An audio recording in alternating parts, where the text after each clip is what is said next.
José, ya estoy transmitiendo por YouTube. Vamos a hacer entrar a la gente.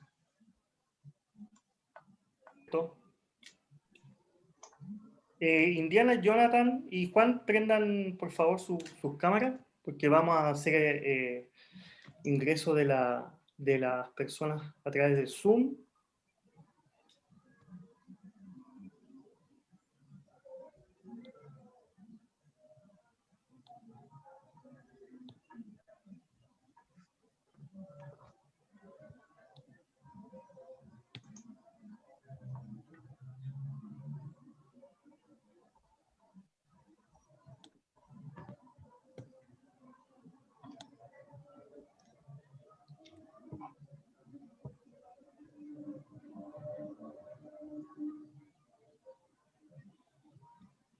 Pues bien, buenas tardes a todas, a todos. Estamos iniciando la cuarta y última jornada del ciclo de foros organizado por Asociación Pensamiento Penal Chile, la Universidad Católica de Chile y la editorial Tirant Lo Blanche, que nos ha tenido discutiendo ya en 4 jornadas, o 3 jornadas más bien anteriores, sobre el tema de condenas erróneas, sobre el tema de reconocimientos falsos o inducidos o equivocados, sobre los problemas de la prueba pericial dentro del proceso penal y su influencia en las sentencias penales.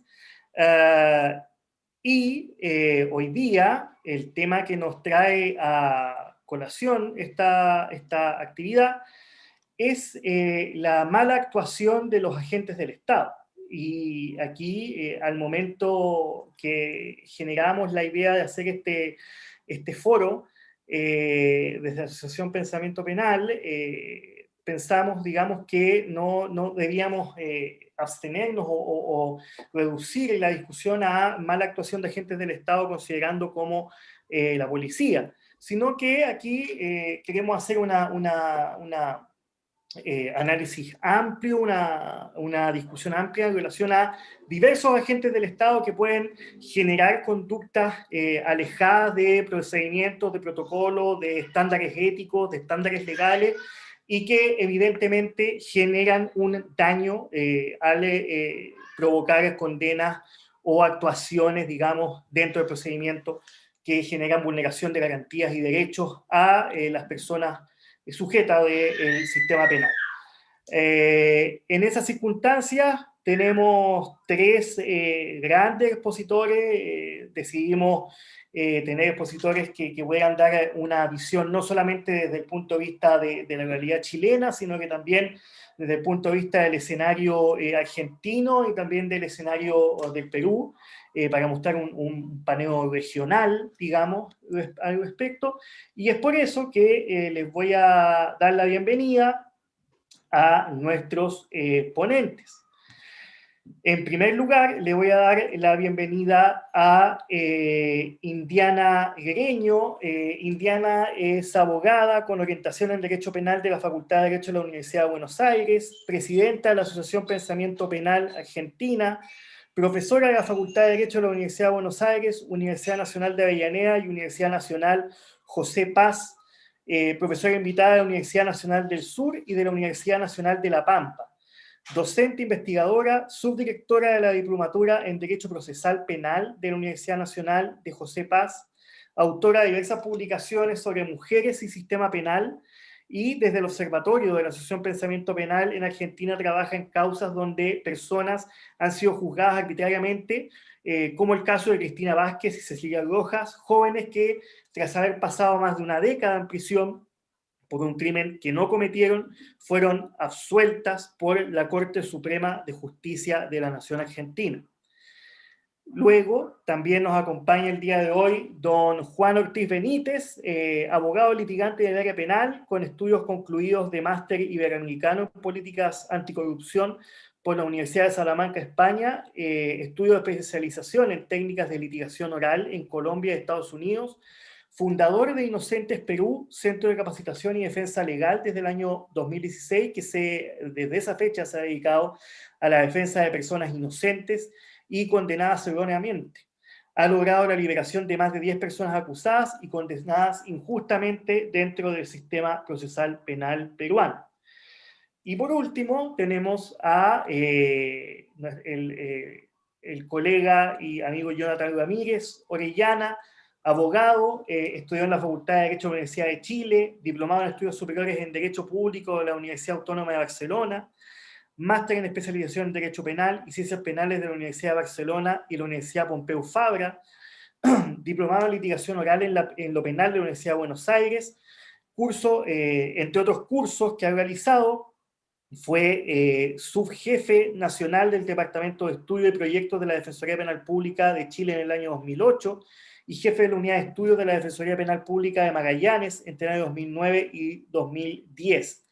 También jefe de Unidad de Estudios de la Defensoría Penal Pública de la región de los Lagos entre el 2010 y el 2013.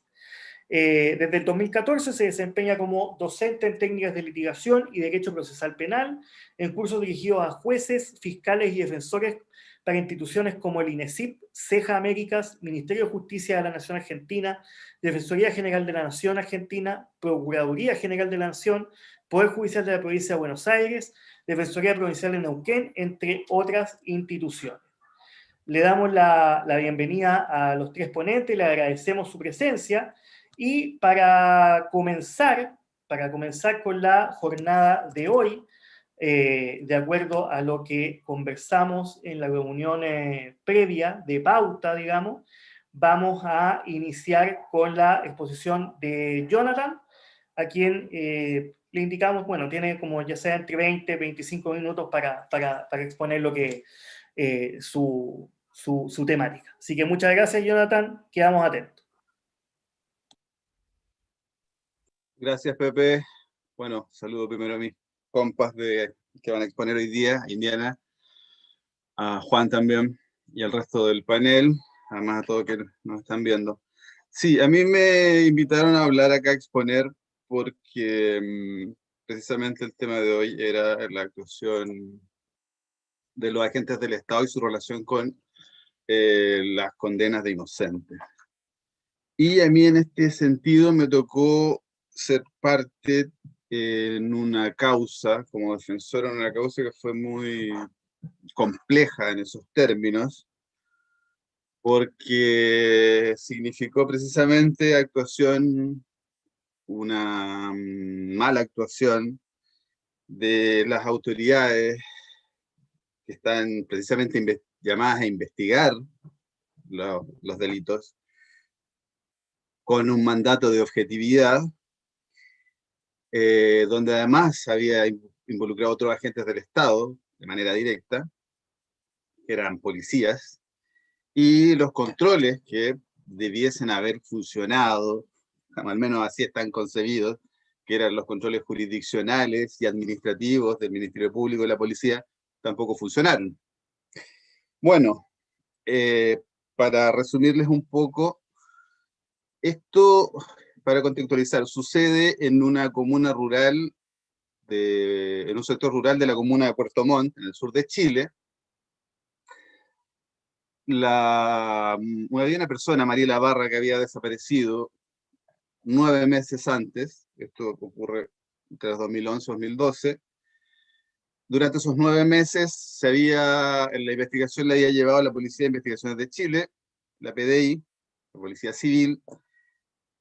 En 9 meses no había avanzado demasiado la investigación y en un lugar muy cercano de la misma jurisdicción, la misma fiscalía, explotaba un caso muy mediático que fue el caso Heger, que si ustedes recuerdan fue una actuación muy criticada de la policía, de una mujer que desaparece de su casa y que aparece a los pocos días, no sé si alcanzó a estar 2 semanas, en el entretecho de su casa.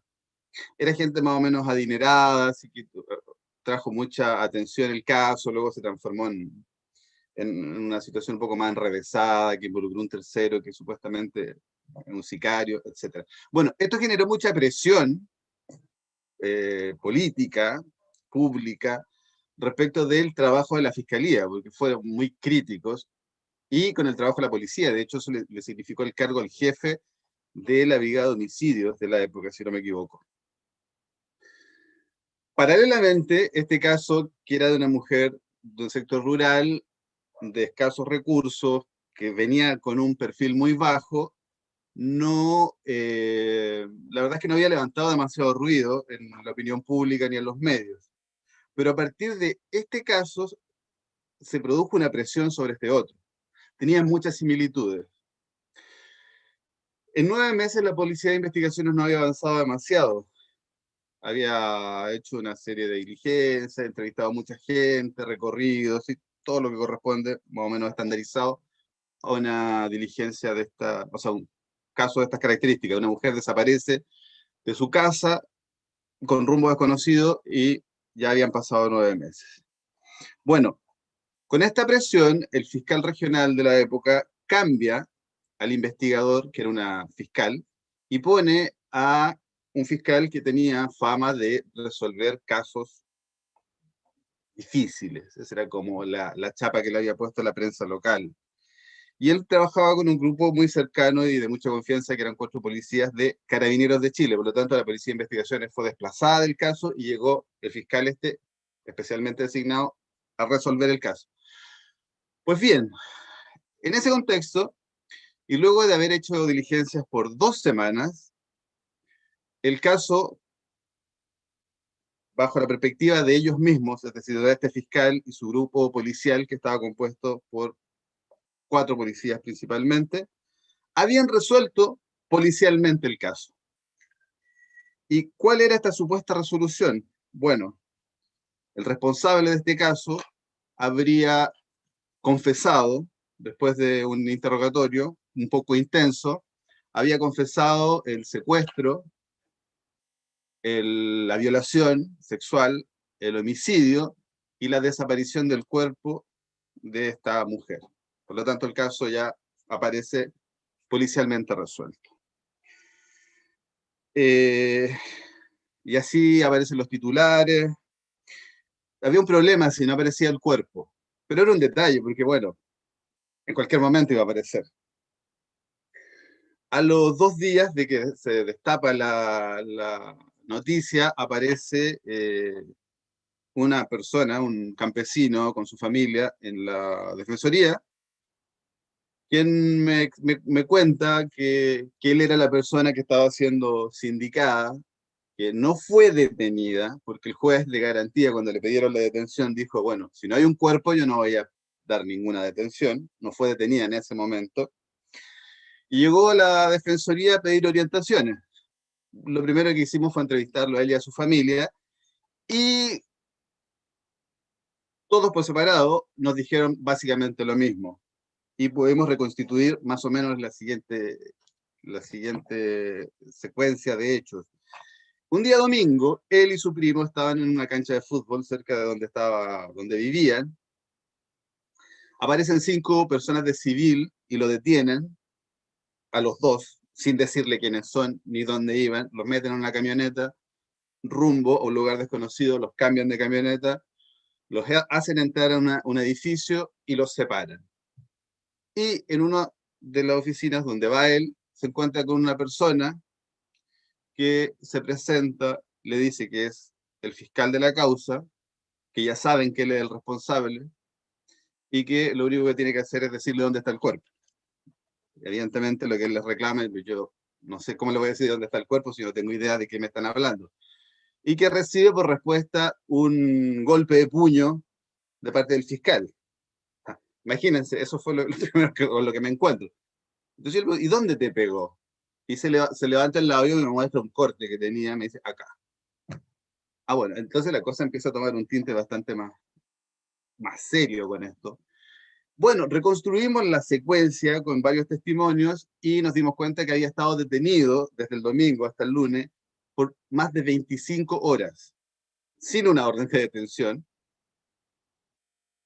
sin, por supuesto, no había ningún presupuesto de flagrancia, y que durante esas 25 horas había sido sacado al menos 4 veces de la fiscalía con rumbo al monte, decía él, que era un sector rural, donde supuestamente tenía que aparecer el cuerpo. Estamos hablando de que esto pasó 9 meses después de la desaparición de esta mujer. Pues bien, no habiendo aparecido el cuerpo, el juez de garantía no les dio ninguna orden de detención, y nosotros hicimos, bueno, lo que teníamos que hacer, presentamos un recurso de amparo a la Corte de Apelaciones, que fue de manera express rechazado, porque dijeron que ya la libertad de él, la libertad ilegal había cesado, porque ya habían pasado 25 horas, y en cualquier caso a ellos no les constaba ese hecho. Bueno, nosotros lo que estábamos pidiendo era que se hicieran medidas de investigación y que se advirtiera a la policía que no se podía acercar al imputado, pero no obtuvimos ninguna respuesta de la Corte de Apelaciones. Pusimos un reclamo en la Fiscalía Regional por el actuar del fiscal.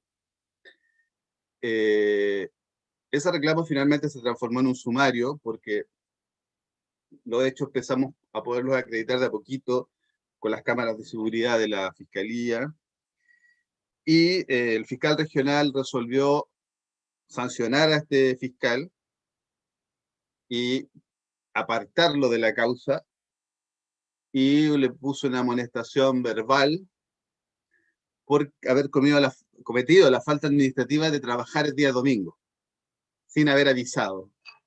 Claro, eso fue la falta que vio el fiscal regional, que ahora es un candidato a constituyente por el sur de un partido de ultraderecha. No voy a opinar nada, me parece un hecho. El fiscal de la época. Pues bien, el asunto parecía hasta ahí haberse estabilizado, porque al menos lo único que habían logrado de él era una confesión de estos hechos terribles, sí, pero él es analfabeto, no sabía leer, por lo tanto puso su huella. Y ya la confesión, evidentemente, en esas circunstancias, sin abogado defensor presente, se caía un poco. Bueno, como eso estaba un poco flojito, este mismo fiscal y 4 policías y luego un par de policías más empezaron a fraguar pruebas, a inventar pruebas, a plantar pruebas en la casa del imputado. Consiguieron una orden de allanamiento y entraron a la casa del imputado y pusieron prueba dentro de su casa. Empezaron a inventar testimonios buscando vecinos del sector que también eran analfabetos, por lo tanto lo hacían firmar cosas que les decían que era una cosa cuando en realidad la declaración decía otra. Todo fue trabajo de la defensa que fuimos haciendo después detrás de cada prueba que a nosotros nos parecía dudosa y la fuimos desarmando.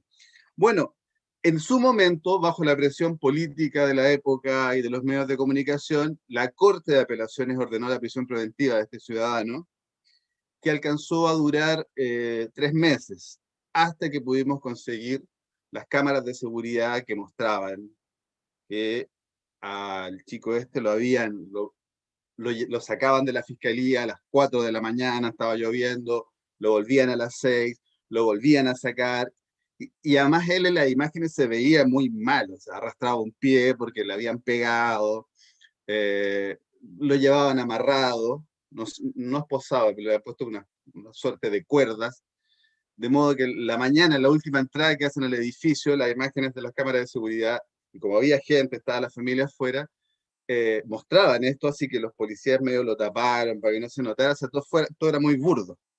Fuimos por un recurso de amparo frente a esta prisión, por supuesto, otra vez nos dijeron que no, y yo recuerdo cosas de la época que creo que es interesante relevar porque muestran cómo se asume una denuncia de este tipo. Y me acuerdo que después de haber hecho el alegato del segundo recurso de amparo, la presidenta de la sala me dice: oiga, colega, pero lo que usted está diciendo, la acusación que usted hace es muy grave contra un colega, o sea, así como me estaba reprochando a mí por hacer una denuncia tan grave. Entonces yo le decía: señoría, estoy haciendo mi trabajo, y a mí me parece que lo que son graves son los hechos, no que yo soy el mensajero, o sea, no nos perdamos. Bueno, afortunadamente cuando aparecieron las cámaras de seguridad, como digo, cesó la prisión preventiva, pero de ahí en adelante fue una carrera de armamentística en que ellos plantaban pruebas, nosotros íbamos detrás y las desarmábamos. Ellos sembraban pruebas, qué sé yo, para insinuar que el cadáver alguna vez había estado en la caballeriza del abuelo, entonces de ahí ya teníamos que ir y nosotros hacer unas pruebas y mandar muestras a una universidad austral para que demostraran que esa, porque era mierda de caballo lo que habían plantado, no era de los caballos de este señor porque no había un parásito. Fue toda una carrera y una pelea muy larga hasta que finalmente empezaron a aparecer las pruebas de que todo esto era un montaje. Y aquí empezó, claro, esto empezó a tener ciertas consecuencias. Como digo, sale el fiscal, pero ojo, no sale el equipo policial, sale solo el fiscal. Sale el equipo, no sale el equipo policial. El equipo policial salió ya al final, cuando era evidente y cuando al fiscal finalmente se le imputó dos delitos menores, pero era la primera vez que se imputaba a un fiscal por actos de su ministerio, que se le imputó detención ilegal y abuso contra particulares. Porque en el intertanto, y esta yo creo que fue la cuestión más grave que sucedió en este caso, sin perjuicio de, digamos, de lo que ya conté, y es que para poder incriminar a este ciudadano, tenían un obstáculo grande, y era que había una testigo de coartada, que era, de hecho, vecina y amiga de la mejor persona desaparecida. A esta mujer la amenazaron, también se la llevaron detenida, la retuvieron 8 horas en la fiscalía, mientras la amenazaban, que ella se iba a ir a la cárcel, porque ya sabían que era cómplice en la desaparición de su amiga. Bueno, amenazaron, hicieron esto con varias personas para que incriminaran a esta persona, a este ciudadano. Finalmente, como ella no se dio, la policía fue a su casa y aprovechando que sus 2 hijas de 9 y 10 años estaban solos, la secuestraron. Y las llevaron a la fiscalía y las pusieron en un espacio adjunto para que ella escuchara ahí que sus hijas estaban al lado, y para hacer más verosímil la amenaza de que se las iban a quitar, que la iban a mandar al Sename y que ella iba a ir presa. En fin, una serie de barbaridades todas cometidas directamente por el fiscal de la causa. De hecho, una de las cosas que terminó de sellar la suerte de este fiscal y que terminó de mostrar que todo esto era un montaje fue la declaración de una fiscal que fue el día domingo y escuchó cómo golpeaban al acusado los policías, mientras el fiscal escuchaba con la oreja pegada a la puerta, y ella le pregunta, la fiscal, ¿a quién están torturando? Y él le responde como si tal cosa le dice a un imputado por homicidio. Bueno, ella se fue espantada, no quería saber nada, quedó muy angustiada esta fiscal, que luego declaró en el sumario. Ahora, curiosamente, esa declaración del sumario desapareció. Apareció después de que tuvimos que hacer varias peticiones a la fiscalía porque era raro que justo esa declaración había desaparecido. Pues bien, la historia terminó más o menos bien 4 o 5 años después, con el sobreseimiento definitivo y total del ciudadano en cuestión, con el fiscal condenado por detención ilegal, y con el fiscal regional, como digo, como candidato a la constituyente de un partido de ultraderecha. Nosotros hubiésemos querido que nunca hubiese pasado, desafortunadamente pasó. Y dado el contexto que había en ese momento, como digo, con esta cola que había dejado el caso Heger, la verdad es que todo se nos puso cuesta arriba. Pero los controles jurisdiccionales fueron, por decirlo así, muy de defensa corporativa. ¿Cómo vamos a creer que un colega de la fiscalía que vemos todos los días va a hacer algo como esto? ¿Cómo los policías que siempre nos están viniendo en las causas por lo que sea van a hacer este tipo de cosas? Esa era como un poco la reflexión, ¿no? Era como la temperatura ambiente.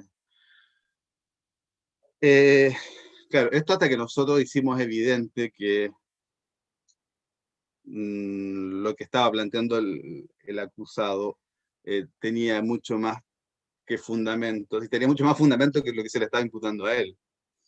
Por lo que, como digo, finalmente terminó con un sobreseimiento definitivo y con una condena en costas a la fiscalía y al querellante, que luego solo derivó en que la Corte le quitó las costas a la fiscalía porque dijo que había tenido motivo plausible para litigar.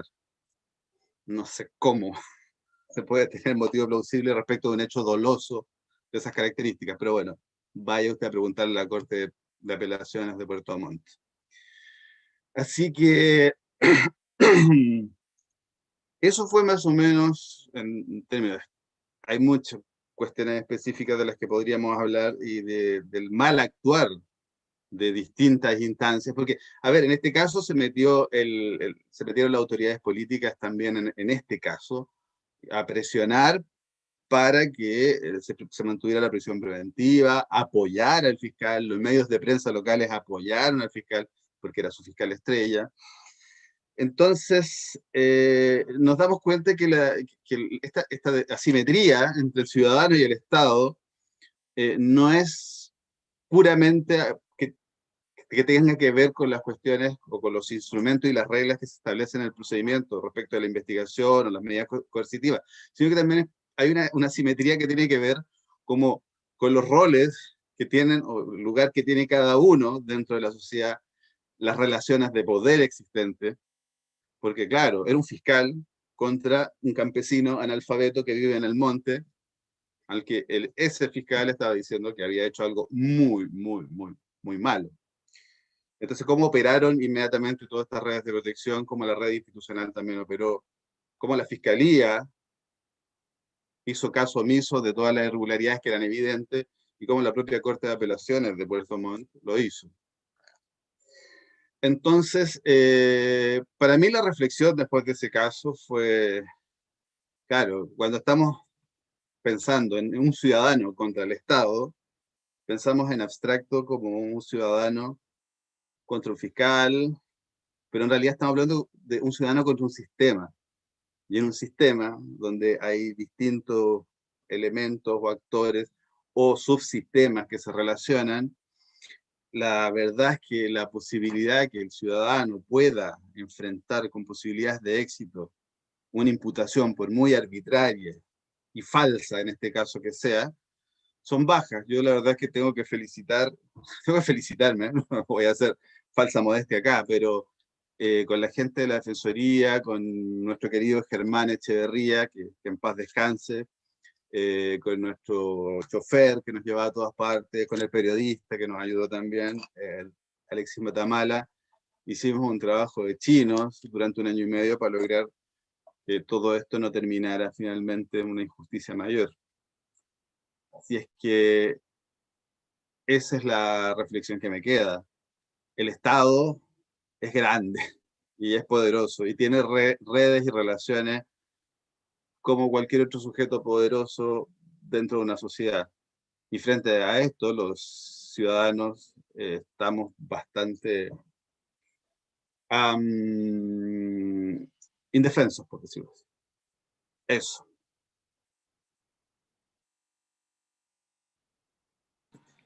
Bueno, muchas gracias, Jonathan, por contar, claro, esa experiencia. Fue un caso bastante, o sea, no sé si bastante conocido en Chile. Creo que debiera haberse conocido más de lo que se debería haber conocido. Yo creo que en la zona sur del país se conoció bastante. Principalmente además porque el fiscal era un fiscal bastante conocido y que tenía como tú dices, una amplia fama de ser un persecutor, digamos, muy hábil para resolver casos. Y claro, evidentemente con artilugios de esa clase, ¿quién no es hábil para resolver casos, digamos? ¿Ah? Sí. Y de hecho, para complementar lo que tú dices, el fiscal terminó dentro de un juicio, una querella de capítulo, como imputado, en una causa en donde estuvo no solamente el Ministerio Público llevando adelante la investigación, sino que también estuvo como querellante del Instituto Nacional de Derechos Humanos. Fue un caso que, como te digo, creo que en el sur se conoció mucho, pero bueno, dado el centralismo de Chile, en Santiago no se le dio el peso de la gravedad del caso que se está llevando adelante. Pero bueno, gracias Jonathan. Vamos al final de las exposiciones, vamos a tener un espacio de preguntas. Para complementar lo que tú ya nos señalaste. Ahora le voy a dar el pase para que exponga a don Juan Ortiz. Juan, por favor, para que puedas encender tu cámara y tu micrófono, y tienes tu tiempo. Muchas gracias.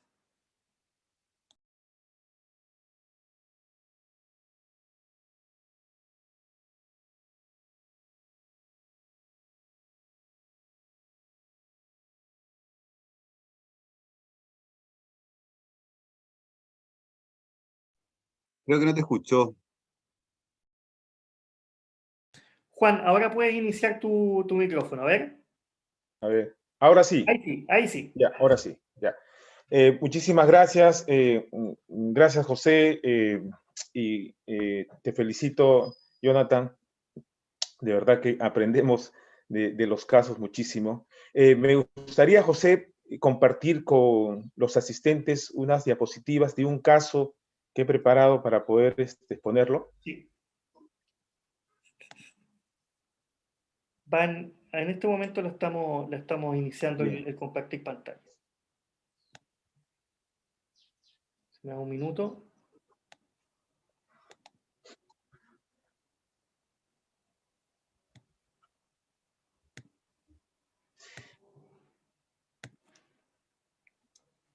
Bien, muchísimas gracias. Antes de presentarles el caso que se titula el caso de la notaría Paíno, fue uno de los casos más mediáticos del año 2013.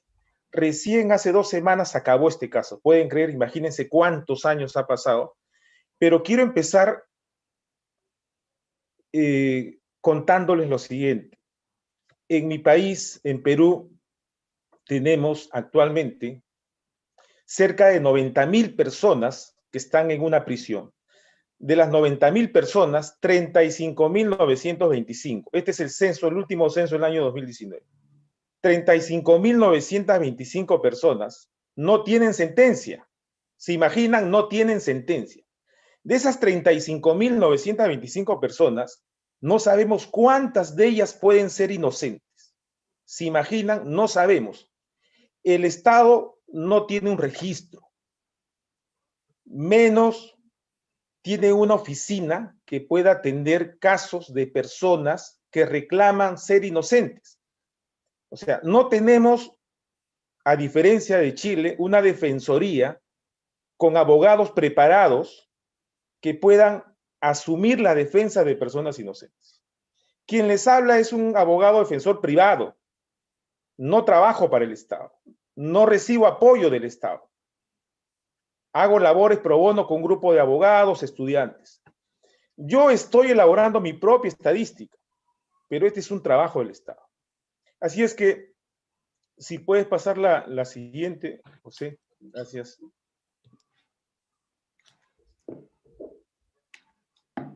Bueno, las cárceles en el Perú no tienen la comodidad como las cárceles en Estados Unidos. Tenemos un hacinamiento en las cárceles. Un gran hacinamiento en las cárceles. Y ahora que está de moda las prisiones preventivas, hay un abuso y un uso excesivo de las prisiones preventivas. En plena pandemia hay un exceso, un hacinamiento total de las cárceles.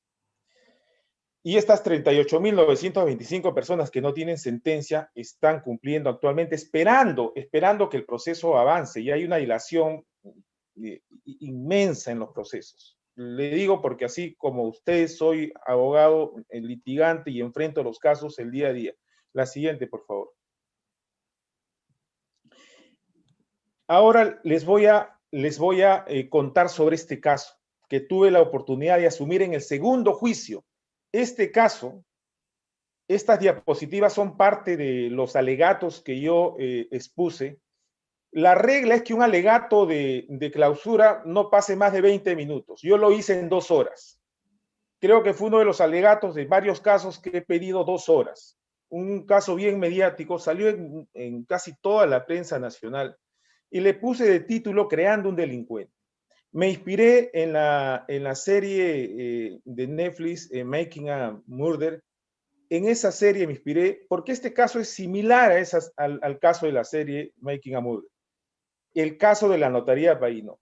Al señor que ven con un chaleco donde dice homicidios, es el señor Pascual Cusilay. Es el señor que nació en una provincia aquí en el Perú, una ciudad llamada Puno, cerca al lago Titicaca, frontera con Brasil. Un señor muy humilde, un quechohablante, que formó su negocio, formó su dinero, se vino a la capital y con 4 paisanos, como se les llama, compró un terreno de $3 millones. Se dedicó al comercio de productos descartables y con 4 paisanos compró un terreno. La siguiente, José, por favor, a unos 4 hermanos. Ahí empezó su pesadilla. Cuando el señor, el 20 de febrero del año 2013, va a pagar el impuesto de alcabala, en su maletín llevaba cerca de $270,000, porque antes de ir a pagar el impuesto, él llamó a la notaría y preguntó, ¿puedo ir a la notaría a pagar el impuesto? Y le dijeron que sí. Él entendió que podía pagar, porque él, en su provincia, en su ciudad Puno, suelen llevar el dinero en maletín, en bolsas. Él llevó esa cantidad de dinero a esta notaría. Lo citó a los vendedores del terreno y él fue con su hijo. Esta notaría, donde iba a hacerse la transacción, el pago del impuesto, perdón, de alcabala, fíjese, a 35 metros hay un complejo policial de policías especializados con armas de largo alcance de la Dirección Antidrogas. Y a 55 metros de la notaría hay un complejo policial de más de 500 policías. ¿Se imagina? O si es una notaría bien protegida, resguardada por policías. ¿Qué ladrón se va a atrever a robar a esa notaría? Sería un suicidio, un kamikaze. Pero ustedes se preguntarán, ¿quién se atrevería? Hasta ahorita no sabemos, los ladrones deben estar regocijándose en estos momentos, porque nunca han sido atrapados. Y se atrevieron a robar en menos de 2 minutos. Ingresaron a esa notaría. Pero ¿de dónde sacó la información de que mi cliente, el señor Pascual Cusilay, me estaba llevando $270,000 aproximadamente? No sabemos hasta ahora, porque es trabajo de la policía, si la información salió del banco o salió de la notaría. Esa es chamba de la policía, no es chamba de los abogados ni de la fiscalía tal vez, pero es chamba de la policía porque a la policía se le asignó ese trabajo. Y les voy a decir por qué se le asignó. La siguiente, por favor, José. El 20 de febrero del año 2013, entre las 3:10 a 3:11 de la tarde, se produce el asalto a notaría. Llega toda la prensa, porque cómo iban a robar rodeado de un complejo policial y un escuadrón especial antidrogas. Era noticia para la prensa. Llegaron toda la prensa a la notaría. ¿Por qué? Porque en el ingreso al robo habían victimado a uno de los compradores. Uno de los ladrones, si pasan la siguiente, por favor, José, en el afán de quitarle el maletín, como ustedes pueden ver en el círculo, le quita el maletín al señor Cusilaime, nuestro cliente, pero él se enfrenta a los delincuentes, no logra soltar el maletín y se cae. La siguiente, por favor, se cae al piso junto con uno de los vendedores del terreno. Este ladrón que ven ahí al lado izquierdo de la pantalla dispara, cae en el suelo y el rebote le cae a la altura del cuello y lo mata a uno de los vendedores. Ese es el hecho. La siguiente, por favor. Entonces, muere una persona y al día siguiente sale la noticia. En el diario más importante del Perú y uno de los diarios más antiguos de América, El Comercio, cuyo título era "Roban una notaría y matan al cliente cerca de 2 jefaturas de la Policía Nacional de Perú". Esa es la noticia. 3 encapuchados irrumpieron en el local y asesinaron a un hombre de un disparo en el pecho. El asalto ocurrió a 35 metros de la Dirincri y a 55 metros del complejo policial. Esa es la noticia, la siguiente. Y así salieron las noticias en varios medios escritos. Sale a hablar el ministro del Interior de entonces, a calmar, porque en ese momento, febrero de 2013, se vivía en el Perú una inseguridad ciudadana. Se incrementaron los robos, los asaltos. No se podía salir de noche a lugares desconocidos porque te robaban. Sale el ministro a decir que es una percepción de la población. Sale a tranquilizar a la población. La siguiente, por favor. Pero en ese tiempo, unos delincuentes habían asesinado a un periodista del diario El Comercio, del diario más antiguo. Y el ministro sale a decir, la situación está controlada, no se preocupe. Todo está controlada porque tenemos a la policía bajo control de los delincuentes. La siguiente, por favor. Y esto llega al presidente de la República, obviamente, porque la población reclamaba seguridad. La población peruana se preguntaba, ¿cómo es posible que una notaría rodeada de policías haya sido asaltada? Y el ministro del Estado peruano sale a decir en un diario también muy popular, la inseguridad todo lo tengo bajo control. Eso era falso. La siguiente, por favor. Para el ministro era una percepción. Fíjense ustedes, esto es lo que publica el diario Perú 21, uno de los diarios también de mayor circulación aquí, en ese tiempo. Miren el titular del diario. Ultimátum para aclarar el crimen en la notaría país. Policía ha sido conminada. Así dice, policía ha sido conminada a atrapar a los criminales en los próximos 3 días. ¿Quién conminó a la policía? Le dio 3 días de plazo. Le dijeron a la policía, me tienen que capturar a los delincuentes. Sí o sí me tienen que traer delincuentes. Fíjese lo que sucede después. La policía obediente, obviamente, para calmar a la ciudadanía y cumplir la orden, seguramente la orden de arriba, porque este caso se politizó, cumplen en el plazo al 26 de febrero de 2013. Después de 6 días, la policía captura al supuesto autor material, a uno de las personas que ingresó y disparó. Capturan a un supuesto. Digo supuesto porque él también fue absuelto. Pero faltaba a la persona que planeó, a la persona que pensó, que la fiscalía le atribuyó la autoría intelectual. Figura que no está en nuestra norma penal, pero la fiscalía en su acusación le atribuyó la autoría. Falta el que planeó. La siguiente, por favor. Y claro, no pasó varios días para después capturar al autor intelectual, como señaló la fiscalía. Pero antes de que capturen al autor intelectual, el abogado del supuesto autor material sale a denunciar que lo habían torturado. Sale el general de la policía a decir que no había ninguna tortura, que se respetaban los derechos. La siguiente, por favor. Como les dije, tenían que capturar a un autor intelectual, según la fiscalía. Y el 9 de marzo del 2013, después de 13 días del asalto, detienen al señor Pascual Cusilay. Así lo presentan ante la prensa. Así lo estigmatizaron ante la prensa, como un delincuente, como un asesino. Así lo presentaron ante la prensa. La siguiente, por favor. ¿Qué dijo la fiscalía en este caso? ¿Cuál fue su acusación de la fiscalía? Señaló que el señor Pascual Cusilaime se habría coludido con el autor material ya capturado. Habrían planeado y concertado.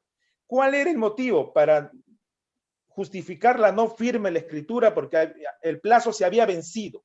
Es lo que señaló la fiscalía. Y Pascual Cusilaime, siendo el autor intelectual, dice la fiscalía, habría estado dilatando la suscripción para obtener beneficios de las arras de los 370,000 dólares. Esa era la siguiente, por favor, parte de la acusación fiscal y principal que tenía contra Pascual Cusilaime. ¿Cuáles son las evidencias en ese momento más importantes que contaba la fiscalía? Había una tarjeta que en el registro personal que la policía realiza a Pascual Cusilaime le encuentran una tarjeta de un abogado y en la parte posterior de la tarjeta encuentran anotado un número celular del supuesto autor material. Pero yo les voy a decir que esa anotación del celular del supuesto autor material en la tarjeta hallada del abogado, allá en la billetera de mi cliente, fue agregada, fue anotada por otra persona, se presume que por un policía. Pero eso no es nada. La fiscalía seguía insistiendo que él concertó con terceros para, premunidos de arma de fuego, ingresar a la notaría. Tuvo dominio del hecho, ahí incluye la figura de autor mediato, porque dice que él guiaba la voluntad de los sujetos. La siguiente, por favor. ¿Cuáles fueron las pruebas testimoniales más importantes de la fiscalía que incorporó en el caso? Fueron muchos policías, más de 8 policías. Los más importantes, uno de ellos, yo le he puesto el número 1, le he quitado sus nombres. Uno de ellos dijo en juicio que por información confidencial, una agrupación delictiva de Bolivia habría estado en contacto. Ya lo sacaron de contexto y le dieron el secreto que organizaron con Bolivia, unos delincuentes le dieron cobija al señor Cusilaime, en fin. Nada de esto estuvo demostrado, probado, nada. No había evidencia de Bolivia, había venido una información, nada de eso. Se le preguntó a este testigo cuál era la fuente, de dónde provenía, si era varón o dama. No contestó, no dijo absolutamente nada en juicio. La siguiente. Fíjense ustedes, este es el acta de registro personal. ¿Se imaginan cuando lo intervienen en su domicilio? Entran a su domicilio la policía, lo sacan al señor Pascual Cusilaime, a nuestro cliente, ¿correcto? Y realizan un acta de registro en la calle, no en su domicilio. Les traen sus objetos personales y en la billetera, fíjense ustedes, al lado derecho de la pantalla dice cuartilla de papel. Un pedazo de papel le sacan de su billetera. En este pedazo de papel, como pueden ver ustedes, hay 2 números de teléfono. Perdón, 4 números. 1, 2, 3, 4 números. 4 números de teléfono, que son familiares y amigos de mi cliente. No hay crimen perfecto. Decimos y escuchamos, no hay crimen perfecto. ¿Qué se olvidó la policía? Fíjense el lado izquierdo de la pantalla. Este es parte del acta de registro personal, donde anotan los objetos que le encuentran, billetera, tarjetas de banco, en fin. Y en esta acta de registro, al lado izquierdo, anota la policía que interviene, se encontró una cuartilla de papel, es decir, un pedazo de papel, y transcriben los números. Y agregan, si ustedes pueden ver el número sombreado 973064701, agregan ese número. La policía lo agrega ese número. No lo digo yo, lo dicen las pericias. ¿Por qué agregan ese número de celular? Para vincularlo con el autor material. ¿De quién es ese número de celular? Del autor material, del supuesto autor material que fue capturado a los 3 días. Entonces, la policía dice, ya tenemos el nexo. Le encontramos un pedazo de papel con el número del autor, ya tenemos. Pero se olvidaron de colocar el número en el pedazo de papel. Gran error. No hay crimen perfecto. La siguiente. ¿Qué dicen en el interrogatorio cuando fueron sometidos a interrogatorio estos policías que intervienen en el registro personal? Fíjese, uno de ellos antes de firmar el acta de registro personal, dijo, verificó toda la información de los objetos y pertenencias estén físicamente transcritos. Se le preguntó, ¿usted verificó sí o no? Sí, verifiqué. ¿Su procedimiento, conoce el procedimiento? Sí. Todo lo que usted extrae de las pertenencias, lo anota, se verifica, sí. Eso es lo que dijo. Siguiente pregunta. Se le puso a la vista, se lo confrontó. Eso es lo bonito del juicio oral, que uno puede contraexaminar. Se confrontó con el pedazo de papel. A ver, póngasele a la vista el pedazo de papel. Allá en la billetera de mi cliente, para que verifique cuántos números de teléfono hay, nombres. No se logra ver ahí, creo. El policía dijo 4. La siguiente, por favor. 4 números. Se le confrontó con el acta de registro y dijo 5 números. A ver, si en el pedazo de papel dijo 4, en el acta de registro por qué aparece 5.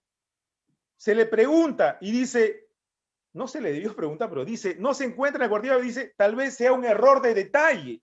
Un policía con muchísimos años de experiencia, eso le responde a los jueces, sea un error de detalle.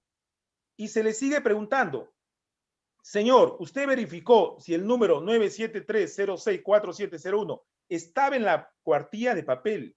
Dijo, es una situación que se dio por el calor de momento. Yo no sé qué tiene que ver el calor de momento cuando un policía registra a una persona, no sé qué tiene que ver.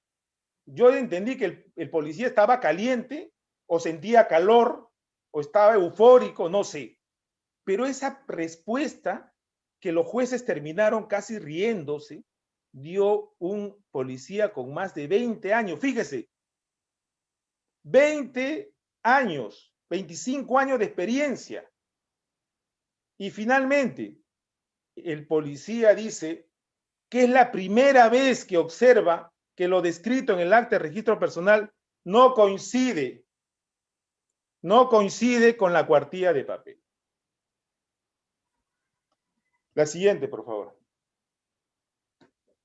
El otro agente policial que declara en juicio también dice que verificó y contrastó que las pertenencias que encontró en la billetera y en el bolsillo de mi patrocinado coincide con el acta. Pero cuando se le confronta con el pedazo de papel, dice que en la cuartilla de papel encuentra 4 números y se le confronta con el acta de registro, dice 5. Obviamente hay una incongruencia, hay una contradicción y no supo explicar por qué hay 4 en el pedazo de papel y 5 números en el acta de registro personal. La siguiente.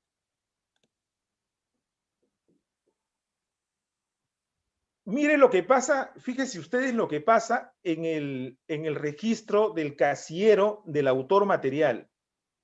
Como ya tenían, según la policía, evidencias suficientes contra el autor intelectual, como señaló la fiscalía, ahora vamos a buscar las evidencias al autor material.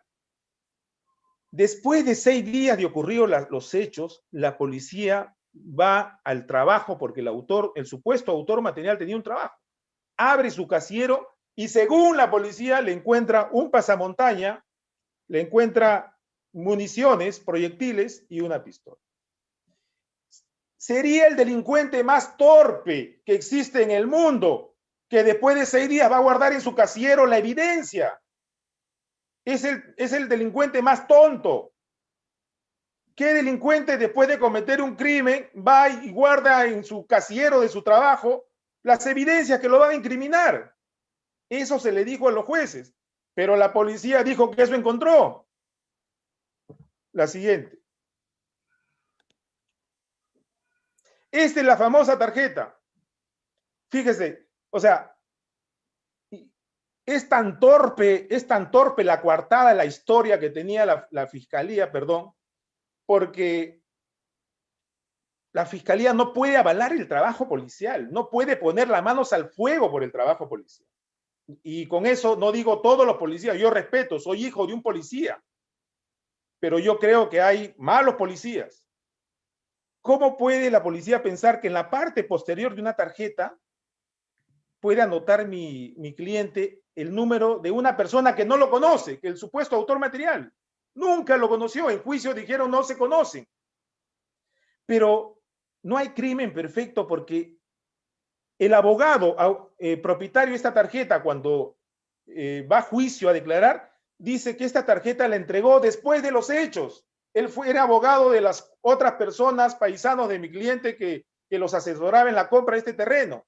No coincidía con las fechas, imagínense. Pero ¿quién agregó este número celular ahí? Ya saben ustedes quién agregó ese número celular. Hubo pericias, la siguiente. Hubo pericias grafotécnicas. Es más, las pericias oficiales de la fiscalía señalaban que se había adulterado. Esta es una pericia importante. Señala una pericia grafotécnica que el manuscrito, los números telefónicos de la tarjeta y del acta de registro de la tarjeta no provienen del puño gráfico de mi patrocinado. Es decir, mi patrocinado no anotó ese número en la tarjeta. y fueron peritos y todavía, y hubo un debate pericial. Y eso ayudó muchísimo porque estamos hablando de prueba científica. La siguiente.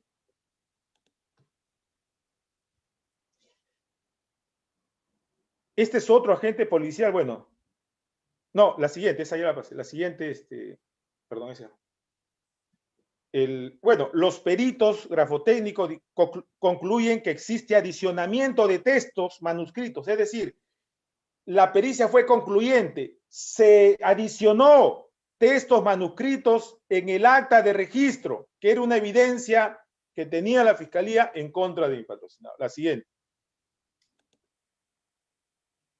El Ministerio Público finalmente no demostró con prueba personal, documental y científica la responsabilidad del señor Cusilaime. Ni siquiera prueba indirecta.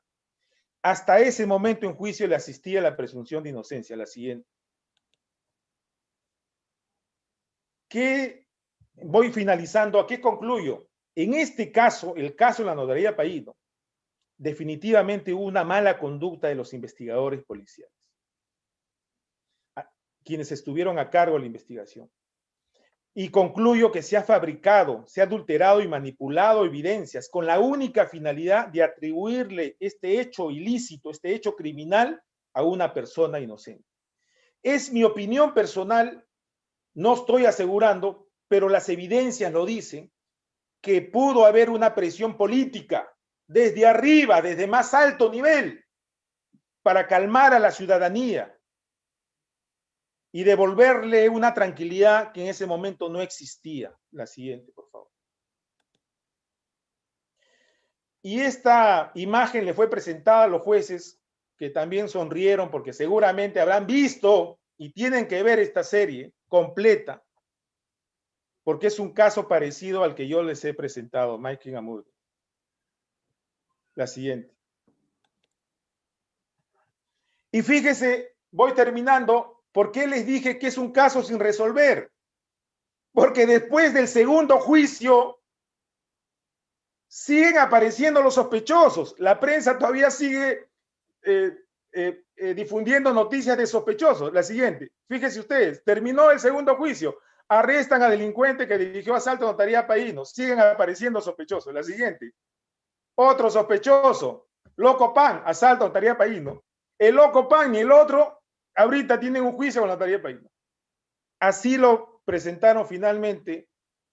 Y la siguiente, pero así como lo presentaron con un chaleco, lo estigmatizaron como un delincuente, como un asesino ante la sociedad peruana, esta foto que observaron los jueces sirvió para humanizarlos, para sensibilizarlos, decirles que ese señor Pascual Cusilaime, que ustedes lo ven ahí, con su familia, 3 hijos, profesionales,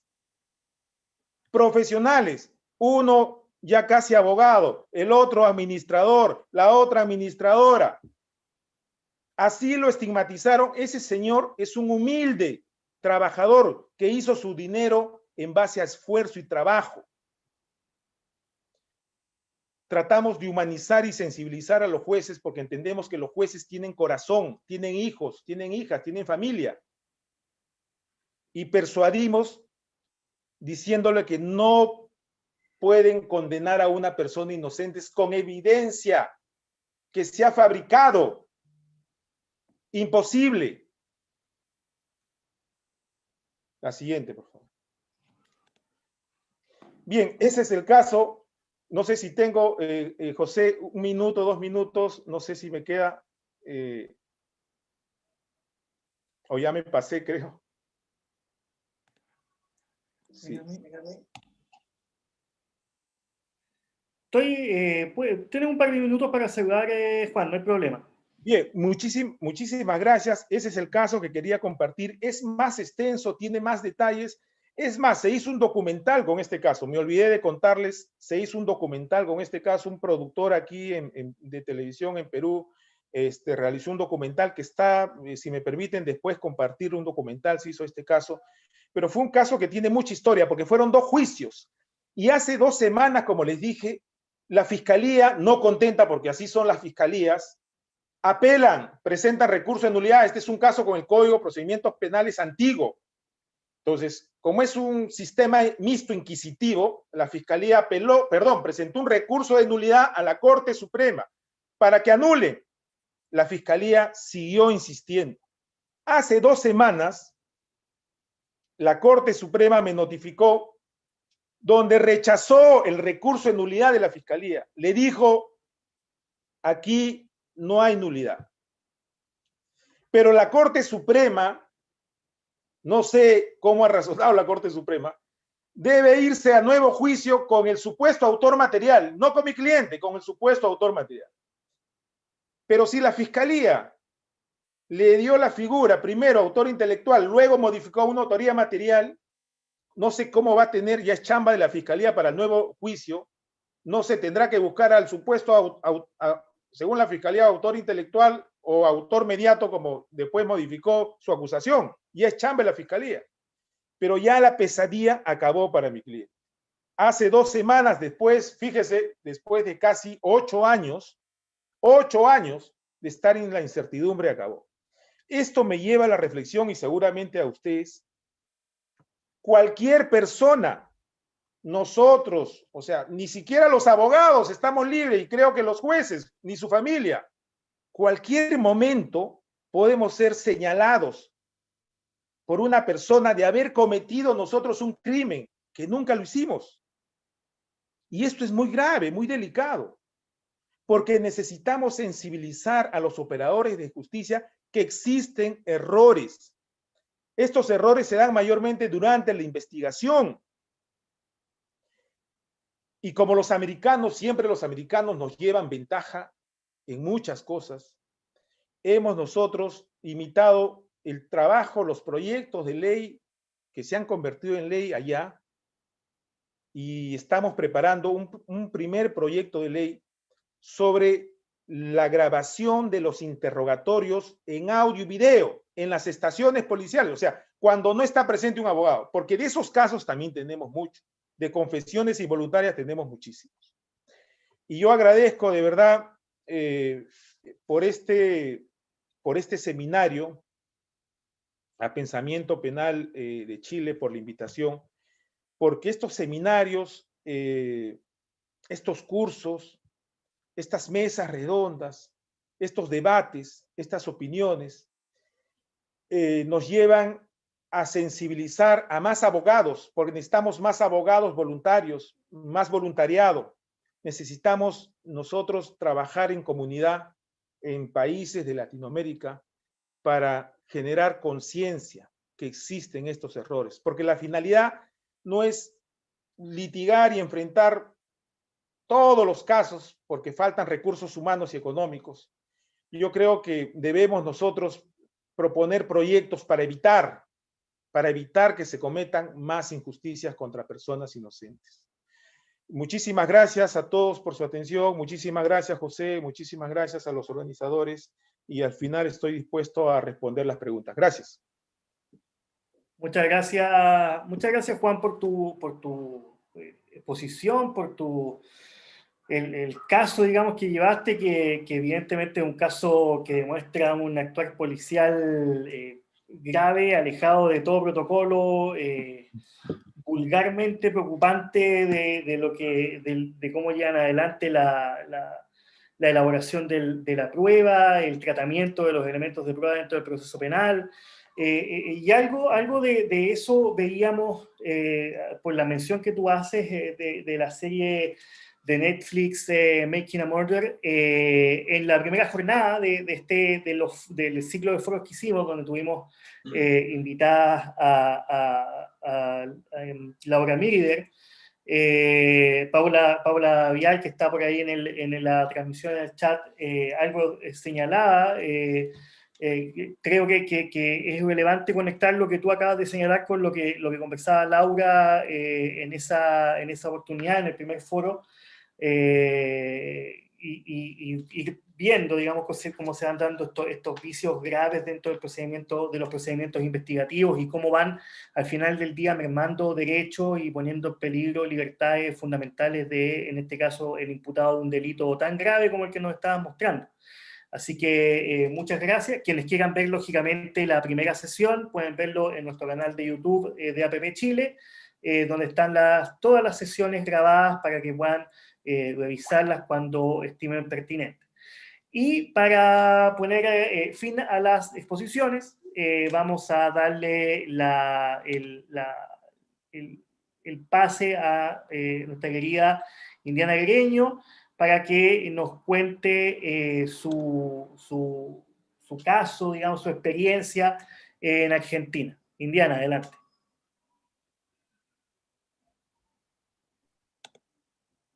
Bueno, buenas noches, buenas tardes. Ante todo, quiero agradecer la invitación y celebrar este encuentro. Es un placer haber escuchado a Joana y a Juan.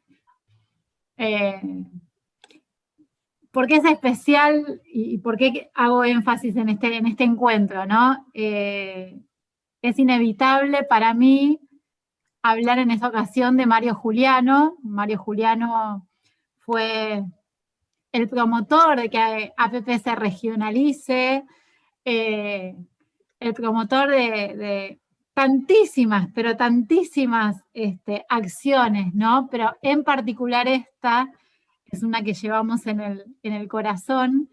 Y bueno, Mario lamentablemente falleció hace muy poco, pero nos dejó estos encuentros compartidos y sumamente necesarios, ¿no? Como bien decía Juan, así que compañeros y compañeras de APP Chile, nuestro corazón con ustedes.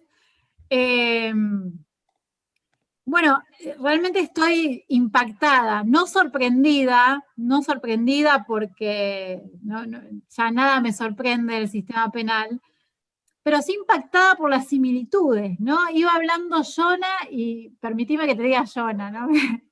Iba hablando Joana y yo iba anotando cosas parecidas a la situación, a la historia de Cristina Vázquez y de Cecilia Rojas.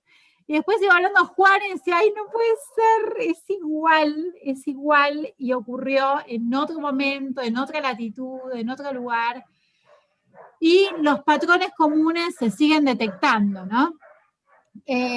Así que la verdad que es esa la sensación, no de sorpresa lamentablemente, sino de impacto. Hay una frase que dijo Juan y que me parece que yo repetí a lo largo de toda la historia, de toda la lucha de Cristina Vázquez y de Cecilia Rojas, y es, no lo digo yo, porque esto no era una cuestión de fe o de creer en la inocencia de Cristina y de Cecilia y de Ricardo Jara, sino que las pruebas estaban en el propio expediente. Solamente hacía falta leerlo. ¿Y de qué se trata esta, que también coincido, pesadilla judicial que vivieron tanto Cecilia como Cristina? Que desde ya adelanto, lamentablemente, no tiene un final feliz. Y lo digo con sumo dolor. En el año 2001, estamos en el 2021, en el año 2001, tanto a Cristina Vázquez como a Cecilia Rojas y a Ricardo Jara, en la ciudad de Posadas, en Misiones, las acusan y lo acusan de haber matado, de haberle quitado la vida a una vecina de Cristina Vázquez.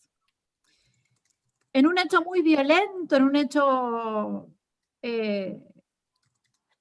haya sido, dejó toda la evidencia allí, todas las pruebas estaban allí. Sin embargo, a los días del hecho, recuerdo los titulares, ¿no? Como Juan nos mostró, los titulares de ese momento, ¿no? La conmoción que causó un homicidio, un hecho tan cruel en una ciudad pacífica completamente como Posadas. pidiendo que se encuentre a los y las autores. Entonces, bueno, golpearon la puerta de Cristina Vázquez y le dijeron, vos mataste a tu vecina junto con tus amigos, ¿no? Ella era amiga de Cecilia Rojas y Cecilia Rojas estaba en pareja en ese momento con Ricardo Jara. Por supuesto que Cristina no entendía nada, lo propio Cecilia y Ricardo. Lo primero que dijo ella fue que esa noche estaba a 8 kilómetros del lugar. Lo primero que dijo Cecilia fue que también estaba con su hija. Declararon siempre lo mismo. Y ustedes dirán, bueno, ¿qué hizo el Estado en ese momento, no? Si estaba a 8 kilómetros del lugar, Cristina Vázquez, y dijo con quién había pasado la noche, dijo exactamente todo lo que hizo durante todos esos 2 días, ustedes pensarán, el Estado fue a corroborar esta versión.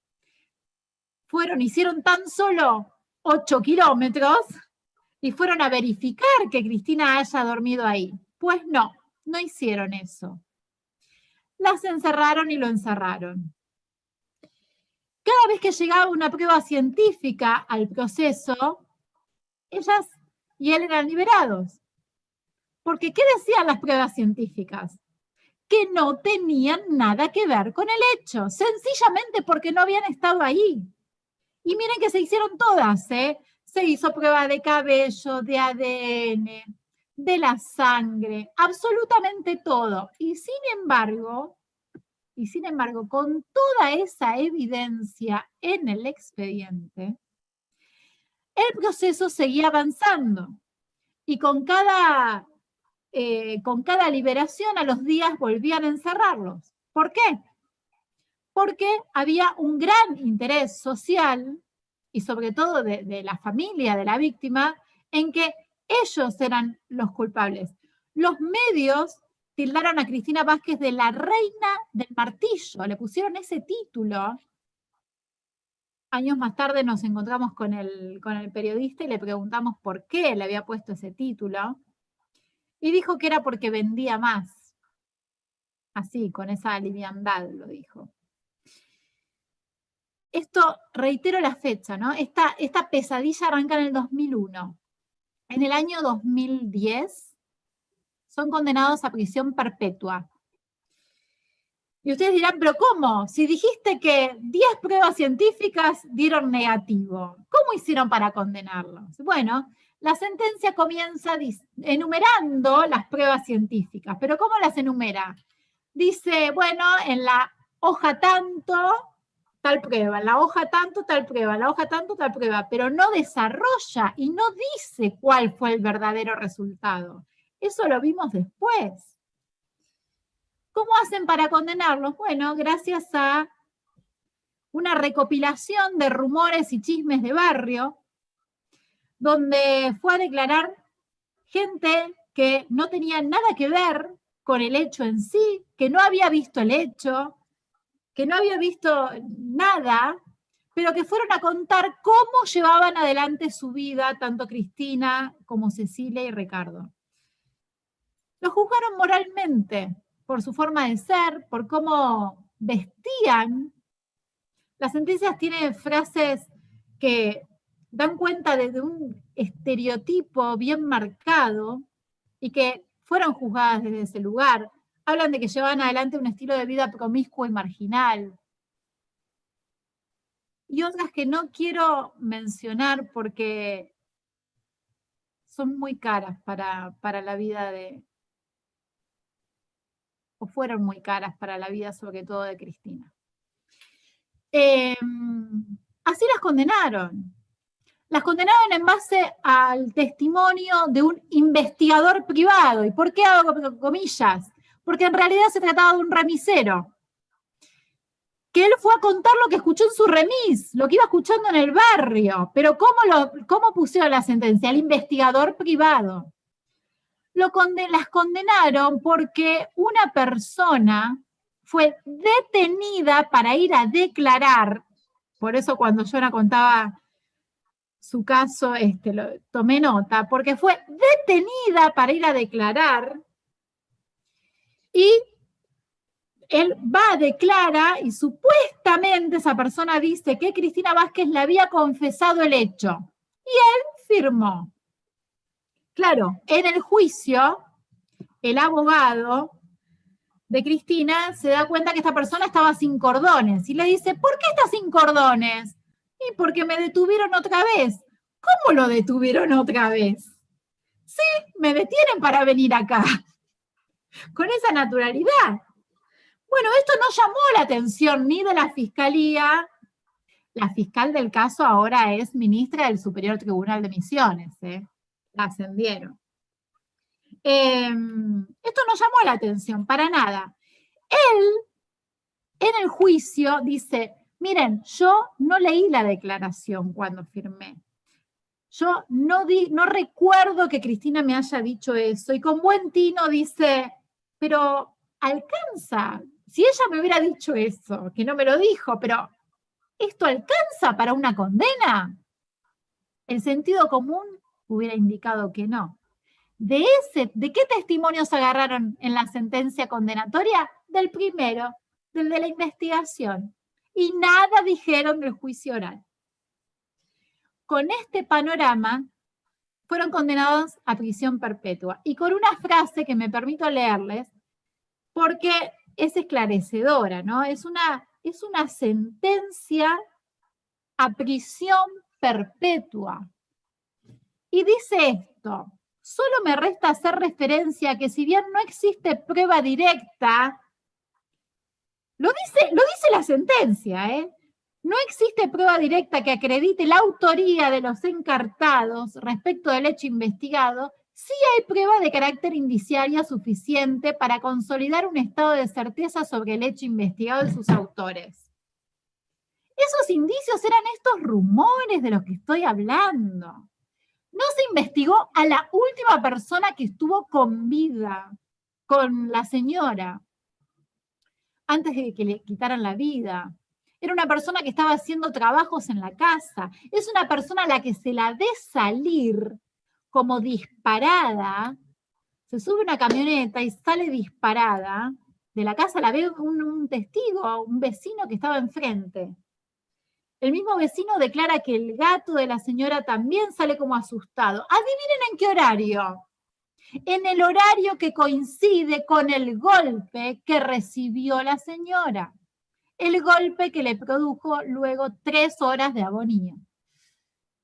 Y luego muere. Nada de todo esto es investigado. ¿Por qué? Porque era más fácil atrapar a Cristina, a Cecilia y a Ricardo. Jóvenes, sin los recursos suficientes para hacer frente a tamaña acusación. Se pasó por alto que la persona víctima era muy celosa de su seguridad. Ya tenía alarma en aquella época, en un barrio sumamente tranquilo, no le abría a nadie, no hablaba con nadie, no hablaba con ningún vecino ni vecina. Y sin embargo, nada de eso fue investigado. Son condenados en el 2010. En el año 2014, la Asociación Pensamiento Penal abre el observatorio. Somos un equipo transdisciplinario de personas voluntarias que analizamos causas penales de personas en situación de vulnerabilidad. Y a los 2 meses de abrirlo, digamos, se acercan Magda Hernández y Gabriela Cueto, amigas de Cristina Vázquez y autoras del documental Fragmentos de una amiga desconocida, que es la historia de Cristina Vázquez. Nos dicen que Cristina era inocente y que su causa estaba ya en la Corte Suprema de Justicia de la Nación, la máxima autoridad en Argentina nacional judicial. Empezamos a buscar la causa y no la encontrábamos. No estaba. Entonces decíamos, ¿pero cómo? ¿Qué pasó? ¿Saben lo que había pasado? Cristina Vázquez estaba esperando una sentencia que nunca iba a llegar, porque su defensa se olvidó de presentar el último recurso posible. En el caso de Ricardo Jara, tampoco lo presentó, y en el caso de Cecilia Rojas, sí. Bien. Con ese panorama, Cristina presenta un recurso escrito a mano, en una hojita así, diciendo, soy inocente, por favor, revean mi sentencia. Esto hace que la Corte Suprema, después de, por supuesto, hacer toda una estrategia mediática desde nuestra parte, donde se fueron sumando otras organizaciones, como Innocence Project, el CES, personalidades como Norita Cortiñas, madre de Plaza de Mayo. Y son 13 organizaciones nos acompañaron en esta lucha, ¿no? Bueno, la cuestión es que el expediente va y viene de Misiones a Buenos Aires. En eso va pasando la vida, ¿no? Cuando vuelve a Misiones, la sentencia es confirmada copiando y pegando párrafos, sin ni siquiera mirar nada. Más de 10 párrafos detectamos que están copiados y pegados literal y sin citar. El expediente viaja hasta Buenos Aires en el año 2018, le llega al procurador, el procurador se toma un año se toma para decir que no, que en realidad estaba todo bien, que había que confirmar la sentencia, que no había ninguna irregularidad, que estaba todo perfecto. Un año se tarda en decir eso, en dictaminar. Con la fuerza de las organizaciones que comenté antes, porque la lucha siempre es colectiva, el 26 de diciembre del 2019, la Corte Suprema de Justicia de la Nación, en pleno, por unanimidad, cuando recibió la causa, la había recibido recién en octubre del 2019, por ende actuó rapidísimo para los tiempos de la justicia,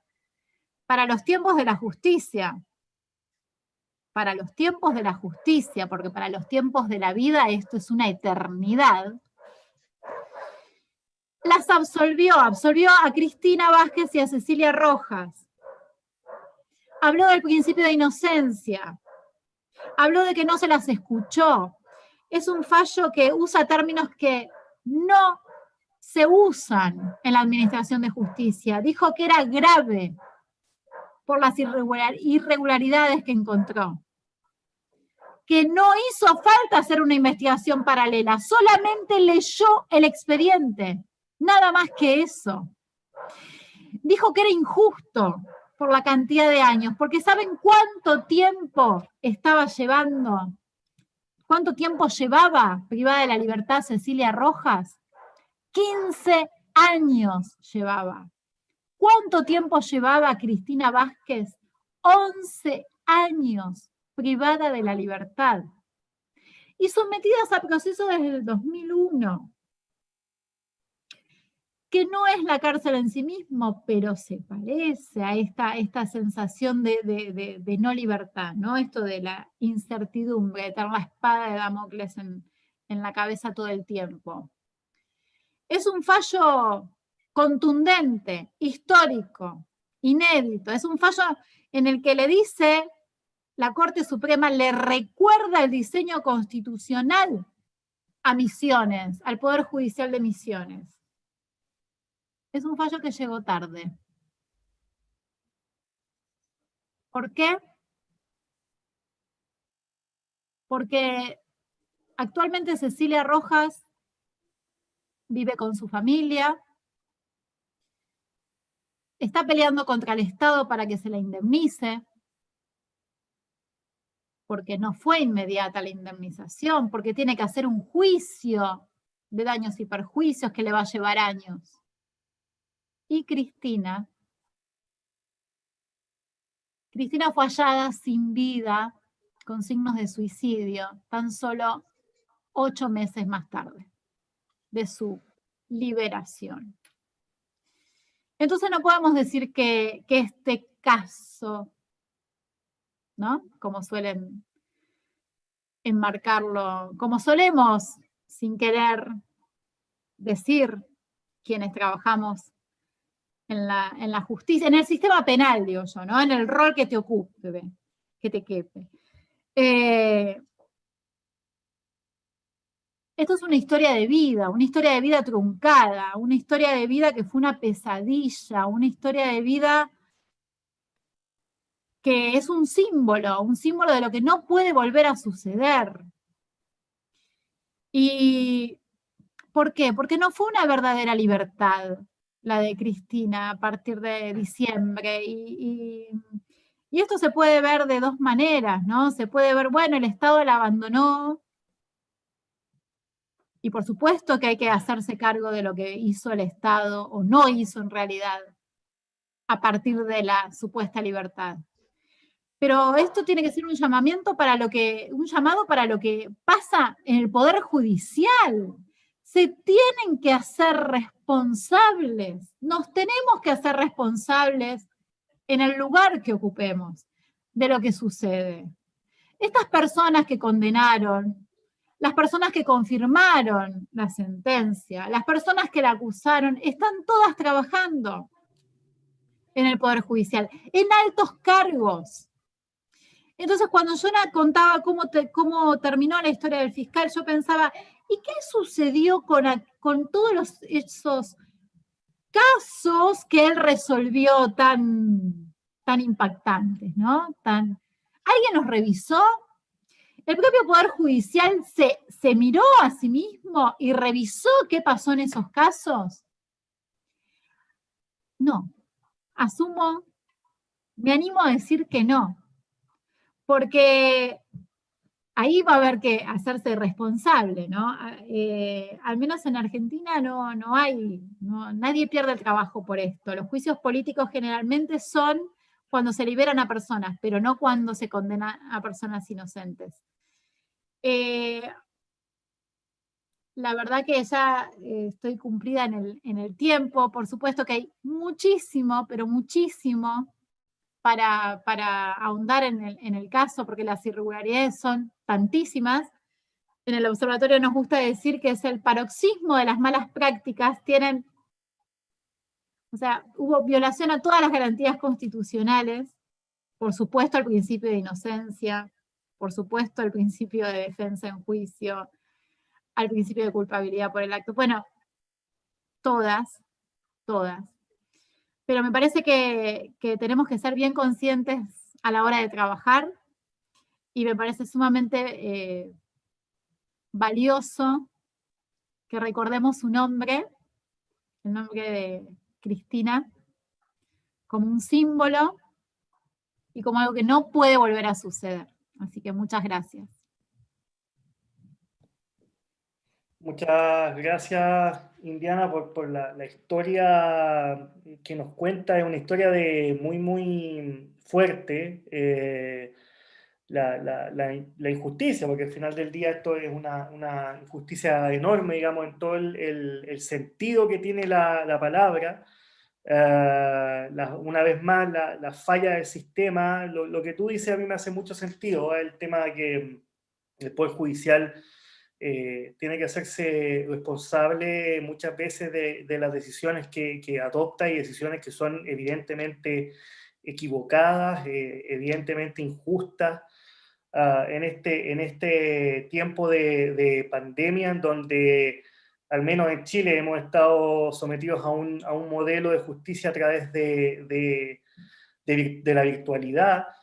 Es muy difícil, o sea, es muy fácil, creo, impartir justicia sentado desde el living de la casa, pero hay historias de fondo, historias detrás que evidentemente el Poder Judicial está llamado a hacerse responsable, y no solamente el Poder Judicial, también los actores del sistema procesal penal, dentro de los cuales me incluyo, para evitar que situaciones así de tristes y dolorosas, digamos, terminen sucediendo y afectando a las personas. Y por último, antes de pasar a las preguntas, una pequeña licencia.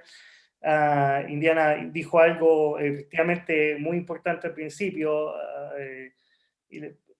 la generación, digamos, y el inicio del trabajo de APP Chile se basó en el esfuerzo que Mario Juliano hizo no solamente en Chile, sino que en muchos países de regionalizar la asociación, de generar debate, de generar discusión, de generar publicaciones, foros, etc. Y evidentemente hoy día no estaríamos en esta actividad si no fuera por el trabajo y la amistad que nos dio Mario por muchos años, así que eso, me parece que era importante destacar. Voy a pasar a hacer algunas preguntas, voy a partir digamos, de atrás hacia adelante, dentro de las preguntas que se han dado. Voy a partir con Indiana, ya que hay una pregunta para ella. Señala, en el caso planteado, ¿cuál pareciera ser la causa de la falta de cuidado en esta investigación? ¿Negligencia, razones políticas, opinión pública? Y frente a esa respuesta, ¿qué herramientas considera que haya para dar vuelta a la situación a fin de evitar una condena errónea o injusta?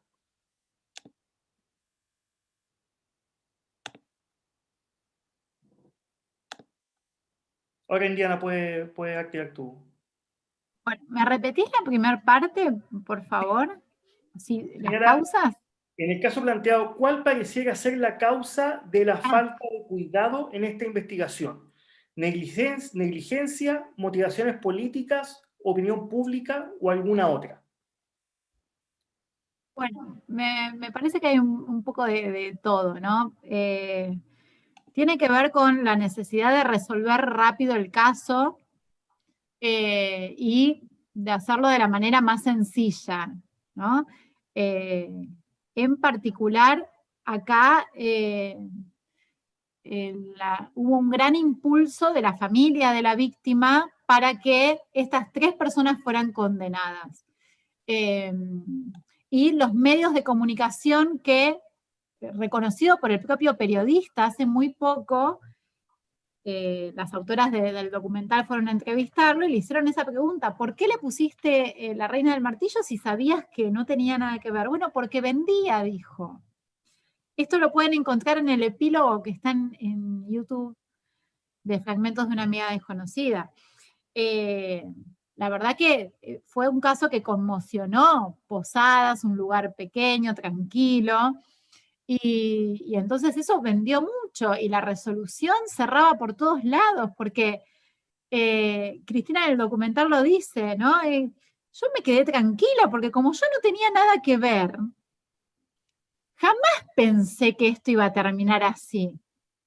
No leí el Código Penal, yo estaba sumamente tranquila con lo que no había hecho. Entonces,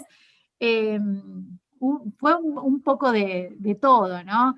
Acá lo que a veces me preguntan eso, ¿no? Y si hay como una teoría conspirativa, no, eso es lo peor. No hay un culpable de cómo sucedió esto, porque las historias que estamos compartiendo en el día de hoy nos demuestran que esto es falla de las prácticas, falla del sistema, falla de cómo, problema de cómo se van haciendo, cómo se llevan adelante las investigaciones, y después el Poder Judicial que convalida sin controlar realmente. Porque una vez que la historia les llega armada, siguen confirmando eso, pero no hay una verdadera investigación. ¿Cómo creo yo que esto se puede revertir? Bueno, primero con capacitaciones, mostrando, ¿no?, que las malas prácticas cotidianas desde el observatorio las hacemos, y nos encontramos con que quienes trabajan en el sistema penal, en el Poder Judicial, dicen: ¿sabés que nunca me había dado cuenta que hacía esto? Que no revisaba, que no miraba exhaustivamente, que no escuchaba, porque son costumbre, máquinas de costumbre, ¿no? Entonces, primero, hacer ver esas malas prácticas, y después, para nosotros y nosotras es fundamental trabajar en la responsabilidad del Poder Judicial, no solo en una ley de resarcimiento final, ¿no? No para que tengan que hacer un juicio al Estado, sino que esto ocurra rápido, la indemnización, sino que cada operador de la justicia se haga responsable de su trabajo. Perdón si me extendí en la respuesta. No, bien, muy bien, Indiana, muchas gracias por tu respuesta. Jonathan, aquí tengo una pregunta que se relaciona lógicamente con el caso que comentaste respecto de la situación en Chile. La pregunta es como es un cúmulo de preguntas, pero van todas en el mismo sentido. ¿Cuáles fueron los efectos de esta mala actuación del Ministerio Público en este caso? Las consecuencias desde el punto de vista del fiscal nacional o del fiscal regional en relación con la actuación de el fiscal que era titular de la causa.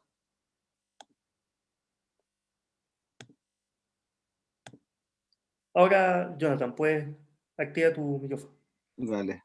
Sí, te decía que las respuestas inmediatas fueron, primero, se puso en libertad a esta persona frente al cúmulo, digamos, de que estaba todo esto montado.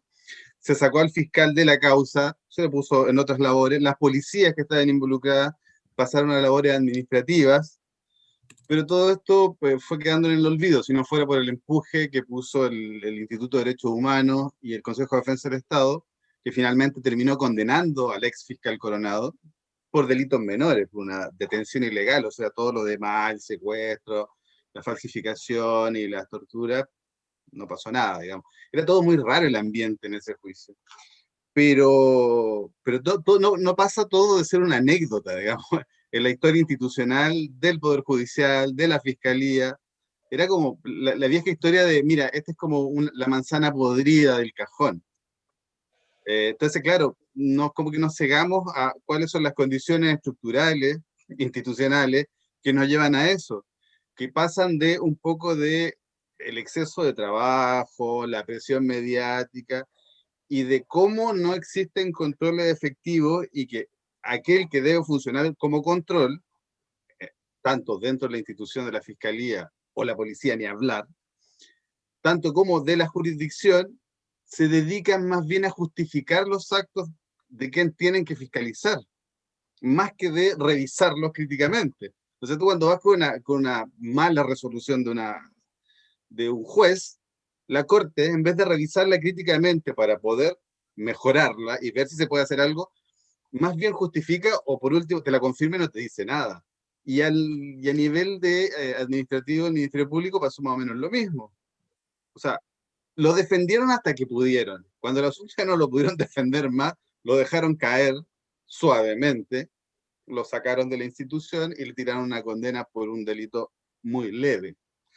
Pero me parece que la mayor reflexión que queda, es que no hubo consecuencias profundas, digamos. Nadie dijo, mira, esto no puede volver a pasar, nadie dijo, mira, tenemos que pedirle disculpas y reparar al imputado, no, o sea, nadie dijo, tenemos que modificar los controles internos, tenemos que verificar, poner que alguien que ponga ojo con las denuncias que hacen los imputados, o sea, nada. Y ese es el problema, porque finalmente, mira, es como un poco lo que pasa en traumatología. Hay estudios neurológicos que te muestran que un traumatólogo, antes de entrar a empezar a practicar la traumatología, en la cabeza tiene una zona que se activa, que es, digamos, la zona de la empatía, que cuando ve el dolor ajeno, se activa. Bueno, un traumatólogo después de cierto tiempo de práctica, eso ya no se le activa frente al dolor ajeno porque es su trabajo. Y está viendo todo el día dolor, dolor, dolor, dolor, y termina siendo insensible al dolor ajeno. Ahora, más aún, porque la mente humana también se resiste y tiene sus propias formas de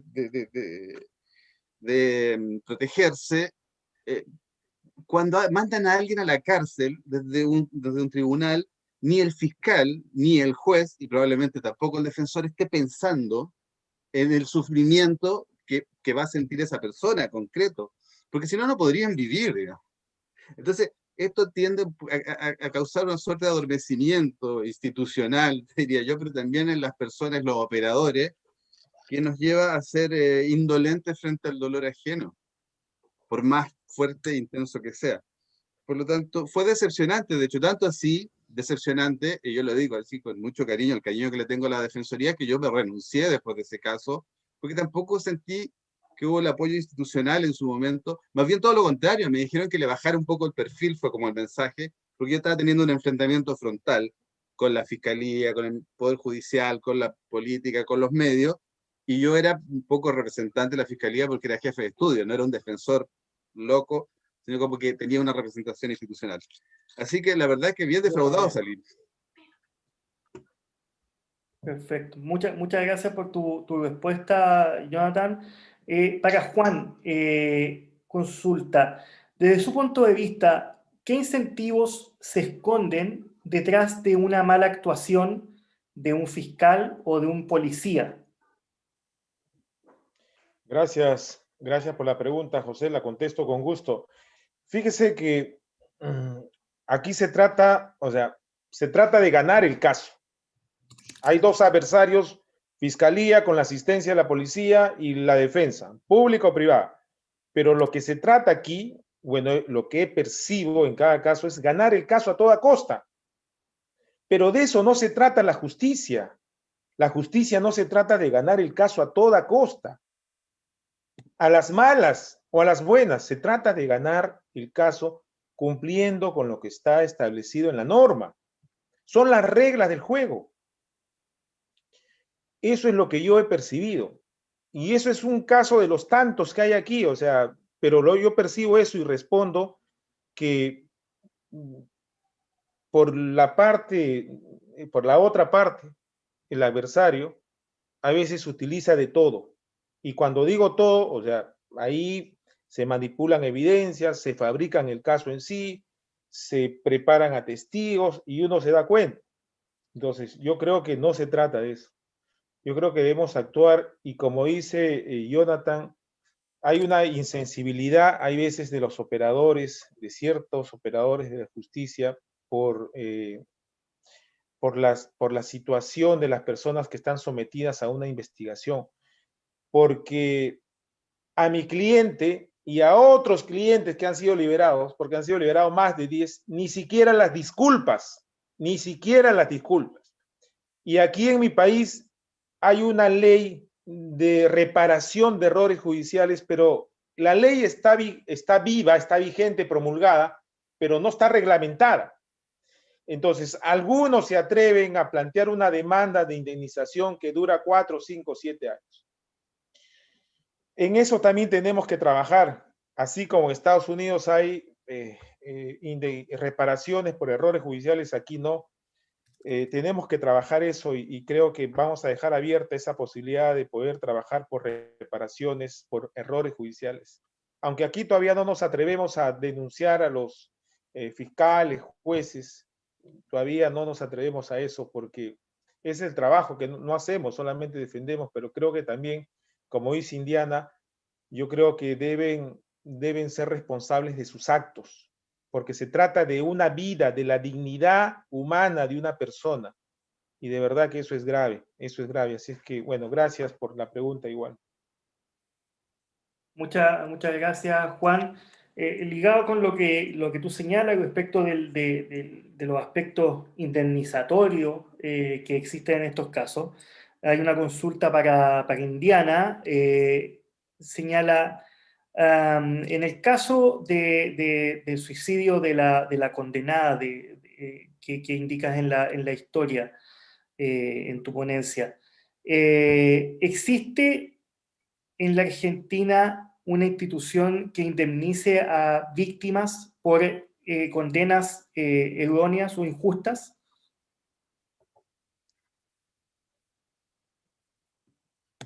No. Da un minuto, Indiana. Ahora sí. Lamentablemente no existe.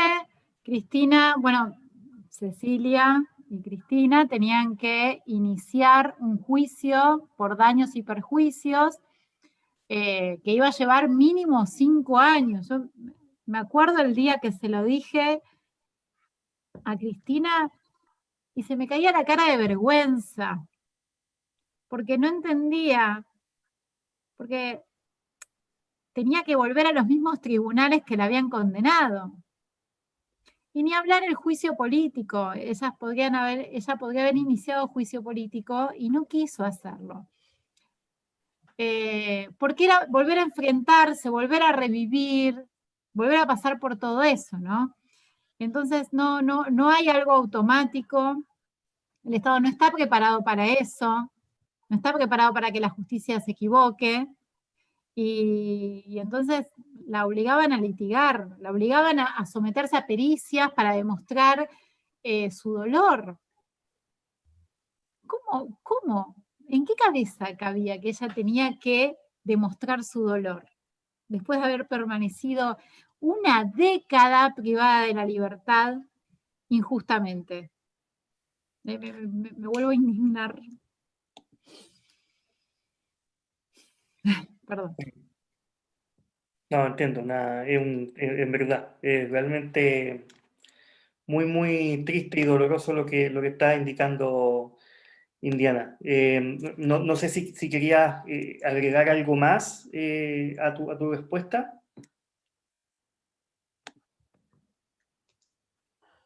Da un minuto.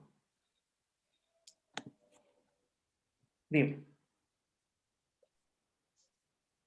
Sí, que por supuesto que creo que merecen la indemnización, la familia de Cristina, Cecilia merece la indemnización, aclarar que Ricardo Jara sigue sometido al proceso en libertad, pero sigue sometido al proceso y es algo que el Poder Judicial de Misiones tiene que tomar cartas en el asunto, pero por supuesto que les corresponde la indemnización a la familia de Cris y por supuesto, a Cecilia. Perfecto, gracias Indiana.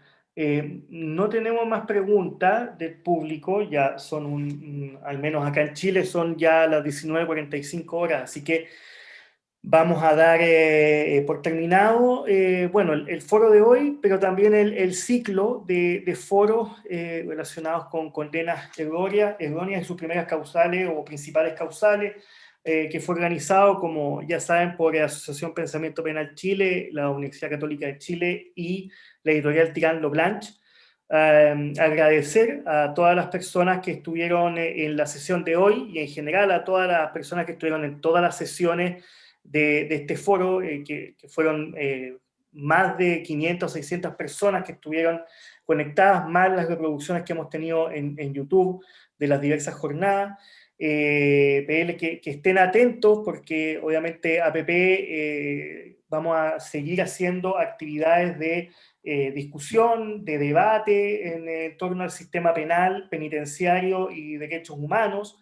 Agradecerle a Indiana, a Jonathan y a Juan por su tiempo, sus exposiciones, lo emotivo de las historias que nos contaron, lo indignante también de las historias que nos contaron.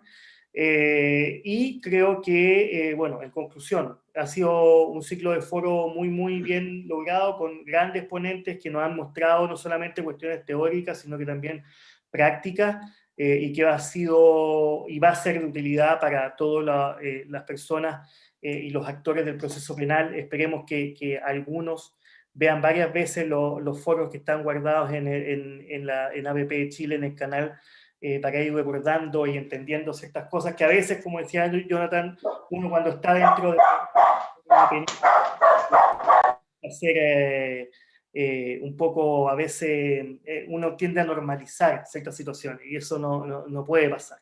Así que les agradecemos mucho. Pueden ver las jornadas en el canal de YouTube de APP Chile.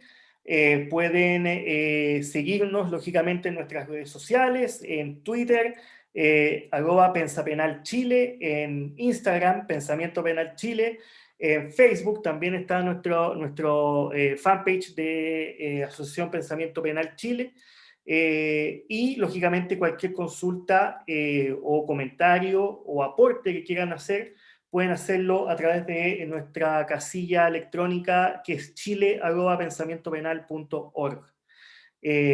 Así que eso, les agradecemos mucho a todos, a todas.